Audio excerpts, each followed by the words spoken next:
Hubble ఒక technological అద్భుతం. ఈ సిరీస్ లో ఇది సెకండ్ పార్ట్. ఫస్ట్ పార్ట్ చూడాలంటే లింక్ ఎండింగ్ లో ఉంటుంది. ఇప్పుడు హబుల్ గ్యాస్ జైంట్స్ లో ఏం కనిపెట్టిందో చూద్దాం. 2017లో కసీనీ మిషన్ కాల పరిధి ముగిసినప్పటి నుండి శాటర్న్ ని దగ్గరగా వెళ్లి చూసిన మిషన్స్ లేవు. సో ఇప్పుడు శాటర్న్ ని చూడాలంటే జేమ్స్ వెబ్ లేదా హబుల్ సహాయం తీసుకోవాలి.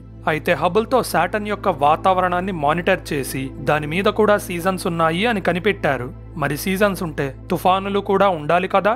భూమి మీద తుఫానులు 200 నుండి 1000 కిలోమీటర్ల సైజెస్ లో పుడతాయి. ఇలా చూసుకుంటే భూమి మీద అతిపెద్ద తుఫాను అయిన టైఫూన్ టిప్ 2220 కిలోమీటర్ల సైజుతో పుట్టింది. కానీ శాటర్న్ తుఫానులు మినిమం సైజ్ 1000 కిలోమీటర్లుగా స్టార్ట్ అవుతాయి. ఇప్పుడు ఐస్ జైంట్స్ అయిన నెప్ట్యూన్ మరియు యురేనస్ దగ్గరికి వద్దాం. జూపిటర్ మరియు శాటర్న్ లానే నెప్ట్యూన్ మరియు యురేనస్ మీద కూడా పెద్ద పెద్ద తుఫానుల్ని హబుల్ గుర్తించింది. దీంతో పాటే ఫస్ట్ పార్ట్ లో మాట్లాడుకున్న అరోరాస్ అనే వెలుగులు కూడా యురేనస్ యొక్క మ్యాగ్నెటిక్ పోల్స్ మీద పుట్టడాన్ని హబుల్ గుర్తించింది. మ్యాగ్నెటిక్ పోల్స్ అంటే మ్యాగ్నెటిక్ ఫీల్డ్ పుట్టే చోటు. ఈ పోల్స్ గుండా ఒక లైన్ గీసి దాన్ని మ్యాగ్నెటిక్ యాక్సిస్ అనొచ్చు. అన్ని గ్రహాల్లానే యురేనస్ మ్యాగ్నెటిక్ యాక్సిస్ మరియు రొటేషన్ యాక్సిస్ కలవవు. కానీ యురేనస్ రొటేటింగ్ యాక్సిస్ అన్ని గ్రహాల కంటే వింతగా ఉంటుంది. అది ఒక సైడ్ పడుకొని తిరుగుతుంది. అయితే యురేనస్ చుట్టూ దాని చంద్రుళ్ళు మాత్రం మామూలుగానే తిరుగుతారు. సో సూర్యుడికి చంద్రుళ్ళు అడ్డం వచ్చి గ్రహణాల్ని పుట్టించడం చాలా అరుదుగా జరుగుతుంది. 2006లో ఈ అరుదైన సూర్యగ్రహణాన్ని హబుల్ చూసింది. లాస్ట్ టైం ఇది 1965లో జరిగింది. అప్పుడు యురేనస్ అంత దూరంలో జరిగిన గ్రహణాల్ని చూసేంత శక్తివంతమైన టెక్నాలజీ మన దగ్గర లేదు. ఈ గ్రహణం చేసిన చంద్రుడి పేరు ఏరియల్. దాని నీడతో యురేనస్ యొక్క కలర్ బ్యాండ్స్ ని మనం క్లియర్ గా చూడొచ్చు.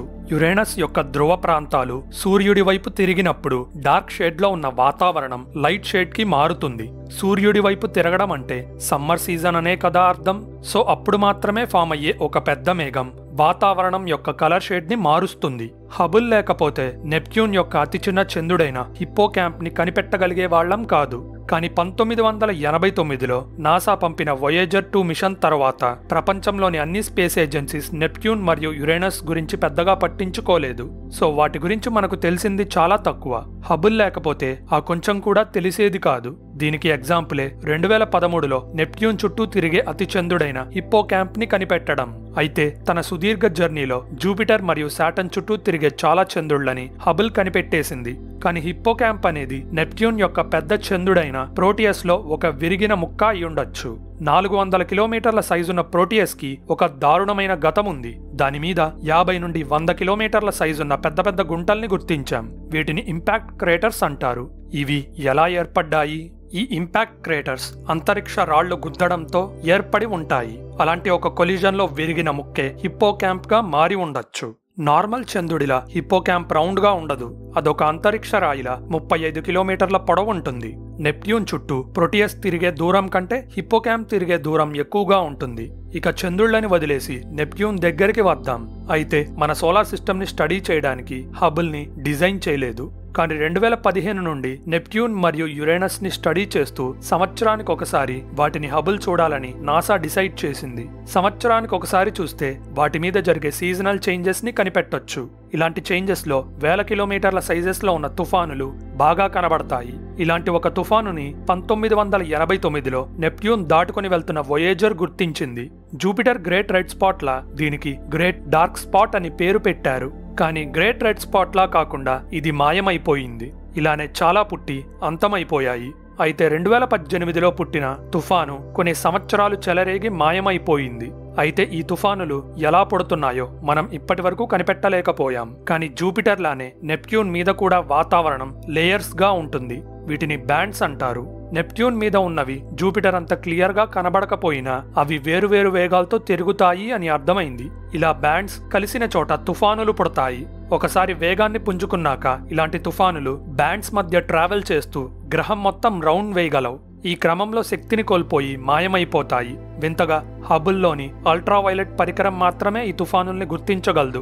ఎందుకంటే కంటికి కనపడే విజిబుల్ వేవ్ లెంత్ లో నెప్ట్యూన్ తుఫానులు కనపడవు. ఇక్కడితో హబుల్ గ్రహాల వేట ముగిసింది. కానీ హబుల్ ఆకలి తీరలేదు. సో అది సోలార్ సిస్టమ్ బయటి ప్రాంతాల మీద కన్నేసింది. నెప్ట్యూన్ తర్వాత డ్వార్ఫ్ ప్లానెట్స్ ఉంటాయి. డ్వార్ఫ్ ప్లానెట్ అంటే మామూలు గ్రహాల కంటే చిన్నది అని అర్థం. వీటిలో హబుల్ 2007 OR-10 ని టార్గెట్ చేసింది. దీన్ని గాంగాంగ్ అని కూడా అంటారు. మన సోలార్ సిస్టంలోని ఇతర డ్వార్ఫ్ ప్లానెట్స్ అయిన ప్లూటో, ఏరిస్ తర్వాత గాంగాంగే అతిపెద్దది. అయితే దానికి ఒక చంద్రుడు ఉన్నాడు అని మాత్రం హబుల్ డేటా ద్వారా తెలుసుకున్నాం. సోలార్ సిస్టమ్ చివరి ప్రాంతాలైన కైపర్ బెల్ట్లో ఉన్న అనేక వస్తువులు తమ చుట్టూ తాము తిరగడానికి 24 గంటల కంటే తక్కువ సమయం తీసుకుంటాయి. కానీ గాంగాంగ్ రొటేషన్ స్పీడ్ 45 గంటలు ఉండేసరికి దాని చుట్టూ ఒక చంద్రుడు ఉన్నాడు అని అర్థమైంది. చంద్రుడు గ్రావిటీ వల్ల గాంగాంగ్ రొటేషన్ స్పీడ్ అంత స్లోగా ఉండొచ్చు. కైపర్ బెల్ట్లో మనం కనిపెట్టిన ప్రతి డ్వార్ఫ్ ప్లానెట్ కి చంద్రుళ్ళు ఉన్నారు. దీనికి కారణం కైపర్ బెల్ట్లో వస్తువులు చాలా స్లోగా కదులుతాయి.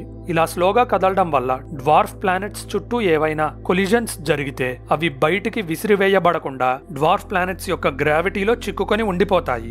ఆస్ట్రాయిడ్ బెల్ట్ లోని వస్తువులకు చంద్రుళ్ళు ఉండరు, ఎందుకంటే అవి గుద్దుకున్నప్పుడు పుట్టే శక్తి వల్ల గ్రావిటీని వదిలేసి అంతరిక్షంలోకి ఎస్కేప్ అయిపోతాయి. మనం ఇప్పటి వరకు లాంచ్ చేసిన మిషన్స్ లో హబుల్ చాలా ఇంపార్టెంట్ అని నా ఫీలింగ్.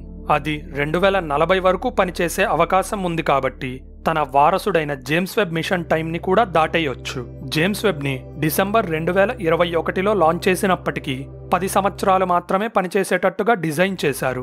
అయితే దాని జీవితకాలం తక్కువ కాబట్టి హబుల్ చూసిన వస్తువుల్ని ఫాస్ట్ గా ఇంకా డీటెయిల్డ్ గా చూడాలి అని నిర్ణయించుకుంది.